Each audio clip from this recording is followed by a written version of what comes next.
Welcome, everyone. I'm over here. There we go. Hi, everybody. For those of you that know me, I'm Lee. Yes, Thomas, you know me. I'm Lee. I'm lead mare here at CJ Acres Animal Rescue Farm. If you know anything about horses, that makes me a girl. So I'm going to embrace my feminine side today and start out by welcoming you to ThanksLiving. This is the first time for this event on property. We have wine with the swine, we have beers with the steers, we just had a cow passionate picnic, and we're planning many events for 2014, but we thought about it and we said, well, we've got some turkeys that need some love here. Right. We practiced that all night long. I'm so glad he remembered his line. So you only got one line.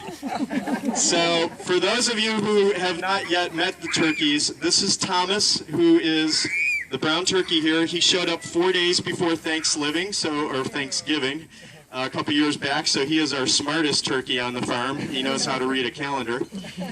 He is also one of the only animals on the property that we did not actively rescue. He was deposited here. So I have a feeling that somebody raised him for Thanksgiving, saw that he had quite a personality and said, I can't do this, and brought him here. The turkey that is back behind, kind of to my right, your left, the white turkey who's busy eating off a plate, so he's got very good manners.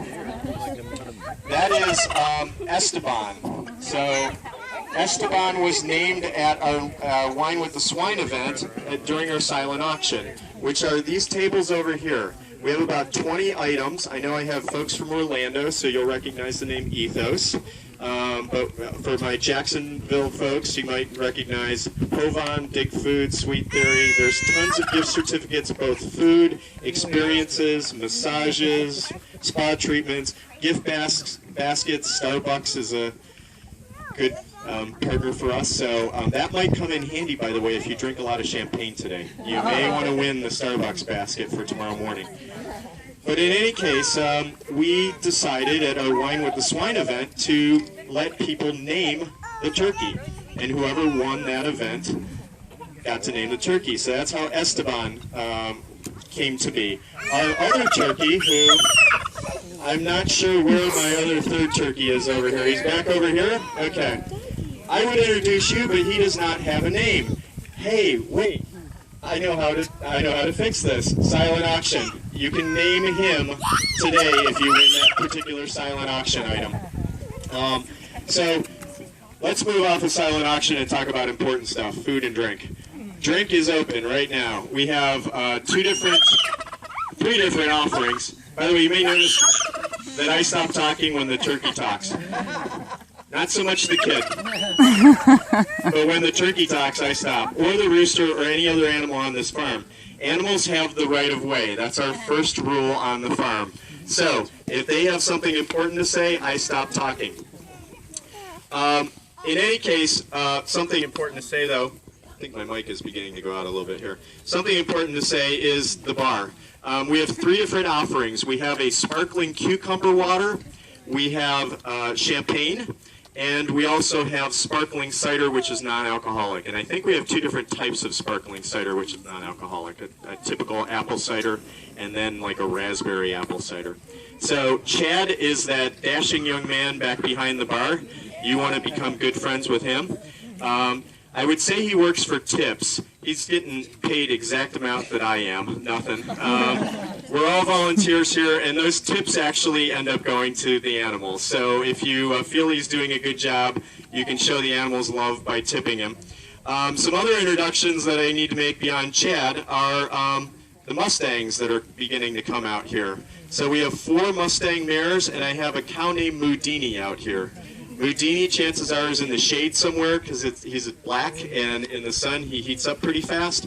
So you may or may not see him. He is from the Orlando area, as are the Mustangs. So seeing that I had about 30% of my audience from Orlando, I wanted to make you guys feel at home and bring in some local animals. The Mustangs were originally running loose in Nevada, where on public lands, and they were having a good old time until the Bureau of Land Management decided they needed to move them into a holding area and then sell them at local sales across the country. They have about 18,000 in captivity right now. So they're very interested in having people purchase the Mustangs. The problem is the Mustangs are wild, and also with the economy, not a lot of people were buying horses. But there was a gentleman in Kissimmee, Florida, who decided he wanted 60 of them. He had 360 acres of land, so that was not a problem, and he had the resources, the funds, to take care of them. So they said, great, we're more than happy. They checked it out, more than happy to sell them to you. So he had them, everything was fine and good, they were well taken care of. And unfortunately, he developed cancer and he passed away. And the land went to his son. And the son decided, I don't think I want that many Mustangs on my property. How should I do this? Oh, I know. He opened the gate one night and let them all go. And they went running, and Mustangs are very street savvy. So the next morning they found them at the intersection of I-4 and the Florida Turnpike, right where Universal Studios sits about. And they were having a big old time just eating grass. But, you know, it's probably not the best place for a horse or a human to be and run into them. So animal control was called. Well, animal control is kind of sort of good at getting dogs and cats, but not so good at getting Mustangs. So the Mustangs basically just kind of flipped them the middle hoof and went running. And for the next 2 years, they could not catch these guys. Oh, and by the way, they're not spayed or neutered, so the 60 went up to 80 now. And they found that a herd of 15 by Lake Okeechobee. So we've made it south now. They were able to capture 15 of them, and they were going to bring them to us. Now, we cannot take stallions, Mustang stallions, because you have to have a minimum 7-foot-high fence. And they recommend that it be all metal, no wood at all. So, I mean, basically, you're holding back, you know, the T-Rex at Jurassic Park, because if Mustang stallion sees Mustang mare, they want to make Mustang babies. So we're a rescue facility. We really don't want to make any more. We have enough out there that we can go get. So we said, well, we can take all the mares, but we can't take the stallions. So they said, well, okay, we'll work that out. What we found out, though, was the way they worked it out was they were going to put everybody in an auction. And they kind of forgot to tell us about it until 2 days before the auction. So we got on Facebook real fast, raised $2,000. Now there's 15 horses we need to save, so that's not going to work. But for those of you that don't know, animal rescue doesn't really pay well, so I supplement my income by lying for a living. I own an advertising agency. And that came into good use because now I had to go down amongst a bunch of what we call kill buyers. These are folks that are buying animals based on weight, horses based on weight, to run them up to Mexico or Canada and process them for food. So the first horse I paid $450 for. The second horse I paid $375. I was determined to win, and I was determined to make a big show of it so that I could get their attention. And sure enough, I did. And I see I have kids in the audience here, so I'm going to keep this G-rated. They came up and said, "Excuse me, sir, will you be purchasing all of these animals?" And I said, "Yes, I will. I have $12,000 in my pocket. I've been told to procure all 15. Okay, maybe a little lie. But for the greater good, right? So in any case, what happens in an auction when people go, he's going to buy them all, we're not going to get any. They left. Next horse went for $5. No one would bid against me because they knew what I was doing once I got rid of the kill buyers. Next horse after that, $5. Well, then the auction people got a little upset, so they raised the minimum to $25. Okay, whatever. Ended up getting all 15. So we try not to purchase animals, but we were kind of forced in that situation to do so. So anyway, 3 of those horses are out here. Now, I mentioned I have 4 horses. Well, I didn't realize I was getting a 2-for-1 offer on one of the horses. She came in pregnant. So Makota was born 2 years ago. She's the smallest one out there. In fact, she's right here, kind of up in the corner, looking very interested. Makota was born on a new moon. And in Cherokee, Makota means power of the moon. So if we name animals, we do it a couple of different ways. Sometimes the volunteers get involved, so they get to vote. Other times, we are believers in capitalism, so we sell the naming rights, either through silent auction or for a flat $175. You can name a pig after your mother-in-law, an old goat after your boyfriend, whatever, you know, or ex or whatever. So, in any case, so that's a little story about the Mustangs. Mudini over here was so named because he was in a slaughterhouse in Oviedo, Florida, on Dean Road, and was scheduled to be processed that day. So they removed all of his ear tags and everything, and they were kind of getting ready to process him. He decided he didn't like how that sounded.